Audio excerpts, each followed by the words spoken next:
A man sat alone in a small apartment in New York, staring at a blank computer screen. The world knew him as a genius, successful, brilliant, a man who could see possibilities that others missed. What the world did not know was that he was fighting something invisible. For years he had experienced emotional intensity so overwhelming that ordinary situations felt unbearable. Rejection hurt more. Criticism cut deeper. Human suffering lingered in his mind long after everyone else had moved on. That man was Nikola Tesla. And despite changing the modern world, Tesla spent much of his life being told that his sensitivity, his unusual emotional depth, and his extreme awareness were problems. But what if the very thing that made life harder for him was also the thing that allowed him to see what others could not? That question leads us into one of the most misunderstood subjects in psychology. Not intelligence, not trauma, sensitivity. Because some people do not simply experience life. They absorb it. And when nobody teaches them how to manage that gift, it often feels like a curse. Psychologists today use terms such as high sensitivity, emotional processing sensitivity, and empathic accuracy to describe people whose nervous systems process information more deeply than average. The research of psychologist Elaine Aron helped bring attention to this phenomenon. What makes it fascinating is that highly sensitive individuals do not simply feel more emotions. They notice more, they process more, they remember more, and they are often affected by experiences long after others have forgotten them. Unfortunately, many sensitive people grow up receiving the exact wrong message. Stop crying. Stop overthinking. Stop taking things personally. Toughen up. The result is predictable. Instead of learning how to use sensitivity, they learn how to hide it. And hidden sensitivity rarely disappears. It simply changes shape. Sometimes it becomes anxiety. Sometimes people-pleasing. Sometimes emotional exhaustion. Sometimes numbness. The strange part is that many sensitive people spend years trying to become less sensitive, only to discover that their greatest breakthroughs begin when they stop fighting who they are. Few stories demonstrate this better than what happened to Princess Diana. By every external measure, Diana had everything: fame, influence, admiration. Yet behind the cameras was a woman known for extraordinary emotional responsiveness. People who met her repeatedly described the same thing. She noticed suffering, not as an abstract concept, as something real, something personal. During visits to hospitals, she often spent far more time with patients than expected. She listened, she connected, she felt. And that emotional openness became both her greatest strength and one of her greatest vulnerabilities. Psychologists often discuss something called emotional contagion, the tendency to absorb and internalize the emotions of those around us. For sensitive individuals, this process can become incredibly powerful. The challenge is that compassion without boundaries eventually turns into exhaustion. Many deeply feeling people believe their purpose is to carry everyone else's pain. But carrying pain is not the same as helping. In fact, the healthiest sensitive people eventually learn a critical distinction. You can care deeply without carrying everything. You can love people without rescuing them. You can be compassionate without sacrificing yourself. And that lesson often arrives only after years of emotional burnout. Which brings us to another person whose life revealed something equally important: Carl Jung. Long before modern neuroscience, Jung became fascinated by the hidden parts of human personality. He noticed that many emotionally intelligent people suffered from the same problem. They were only accepting half of themselves. They embraced kindness, but rejected anger. They embraced compassion, but rejected boundaries.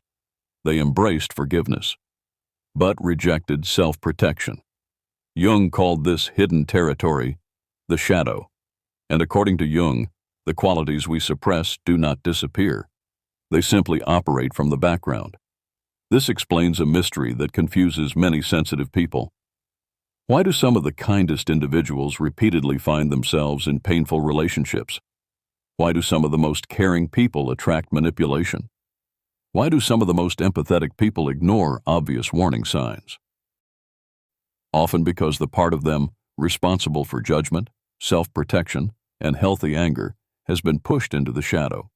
They are using empathy without boundaries, compassion without discernment, love without self-respect.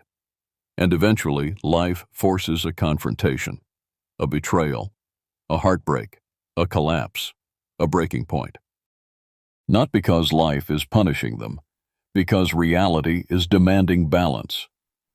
Modern trauma research provides remarkable support for this idea. Researchers studying attachment theory and trauma patterns have found that people often recreate emotional experiences that feel familiar, not because they enjoy suffering, because the nervous system mistakes familiarity for safety. A person raised around emotional unpredictability may unconsciously seek emotionally unpredictable relationships. A person whose needs were ignored may become attracted to people who continue ignoring those needs. The pattern feels normal, until awareness interrupts it, and awareness changes everything. Because once you see the pattern, you can no longer unsee it. Suddenly, relationships stop looking like random events. They begin looking like psychological maps. Maps leading back to old wounds, old beliefs, old survival strategies. And when people start understanding these maps, something extraordinary begins to happen. Their sensitivity transforms. Instead of absorbing every emotion around them, they learn emotional differentiation, a key psychological skill, the ability to recognize, this feeling is mine. That feeling belongs to someone else. This anxiety came from me. That anxiety entered the room with another person. For the first time, they stop drowning in emotional weather. They become observers of it, participants without becoming prisoners. That transformation is subtle, but life-changing. The sensitive person does not become colder. They become clearer. They do not stop caring. They stop disappearing. They do not lose empathy. They gain direction. And perhaps that is the greatest misunderstanding of all. The goal is not to become less sensitive. The goal is to become stronger than what your sensitivity encounters. Because the people who change lives are often not the loudest, not the most aggressive, not the most dominant. Very often, they are the people who learned how to feel deeply without being controlled by what they feel. The teacher who notices the struggling student. The friend who senses pain before anyone says a word. The parent who understands emotions that others overlook. The counselor, the caregiver, the leader who recognizes fear hiding behind anger. These people possess something rare, not because they feel more, because they learned how to use what they feel. And perhaps that is where true emotional power begins. Not when pain disappears, not when sensitivity vanishes, not when life becomes easy, but when a person finally understands that their deepest wound may also contain their greatest strength. The sensitivity that once overwhelmed them becomes wisdom. The pain that once defined them becomes understanding. The darkness that once frightened them becomes a source of insight. And suddenly, the thing they spent years trying to eliminate becomes the very thing that allows them to see the world more clearly than ever before. So here is the question. Have you ever realized that something you once saw as a weakness later became one of your greatest strengths? Share your experience in the comments. Your story may help someone else understand their own. What if the nap you thought was helping you is actually revealing something deeper about your aging brain and body? The next video on your screen uncovers a surprising truth that most people never hear about aging, sleep, and mental health. Don't miss it.